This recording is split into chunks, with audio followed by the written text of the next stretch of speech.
So let me get this straight.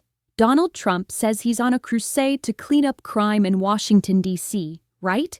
He's out there making speeches about how he's going to take back the streets and stop the chaos. But here's the thing. If Trump was really serious about reducing criminality in the Capitol, you'd think he'd start with the people in his own inner circle. You'd think he'd start with Speaker of the House Mike Johnson, a man who loves to brand himself as the holiest of holy, the picture of morality. MAGA Mike, yes, that's what they call him in the Trump fan clubs, wants you to believe he's as squeaky clean as they come. So squeaky clean, in fact, that he and his wife have what's called a covenant marriage.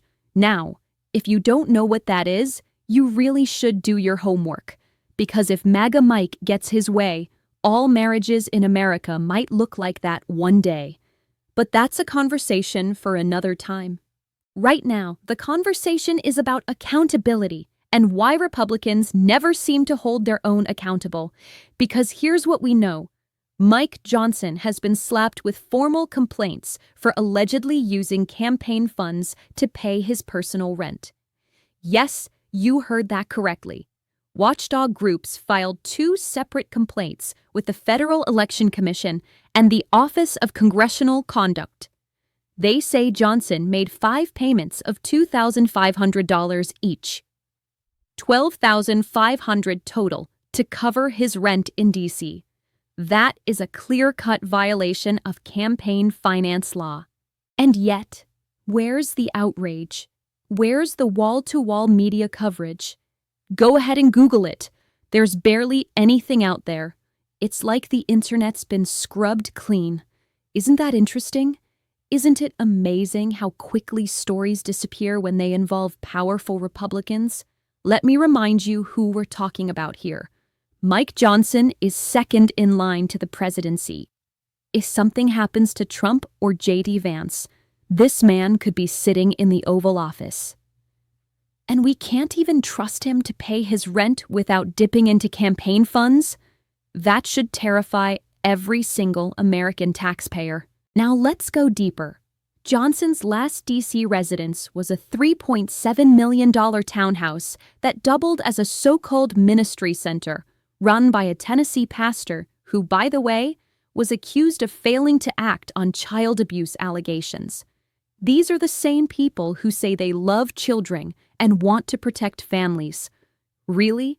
Because the second those children are born, these folks are the first in line to slash Medicaid, cut SNAP benefits, and gut school lunch programs. They love kids in the womb, but after that, good luck. So let's connect the dots here. Donald Trump is waging a very loud war on so-called crime in black majority cities, sending in the feds, flexing his power. Meanwhile, actual alleged crimes, right under the dome of the people's house, get swept under the rug. If Trump cared 1 ounce about crime in Washington, D.C., he'd start by cleaning up his own backyard. Instead, what do we see?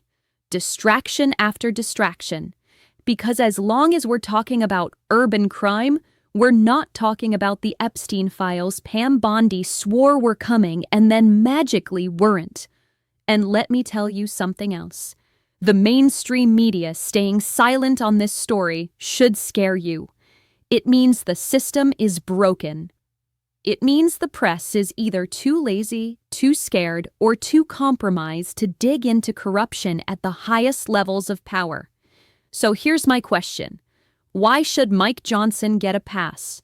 If he's guilty of misusing campaign funds, he needs to face the same consequences anyone else would face. No excuses, no special treatment. Because if we let this slide, we're telling every crooked politician in America that the rules don't apply to them. Until Trump is willing to hold people like MAGA Mike accountable, he needs to stop pretending he's the law and order president. Because the real crimes, they're not just happening in the streets. They're happening under the dome of the Capitol, and they're being committed by the very people who claim to be the guardians of morality. And that, folks, is the truth nobody wants to talk about. This is Sensible Sue, signing off and sending a warm welcome to my new subscribers. I am so happy to have you as members of the Sensible crew. Stay inquisitive and keep it sensible and safe out there, y'all.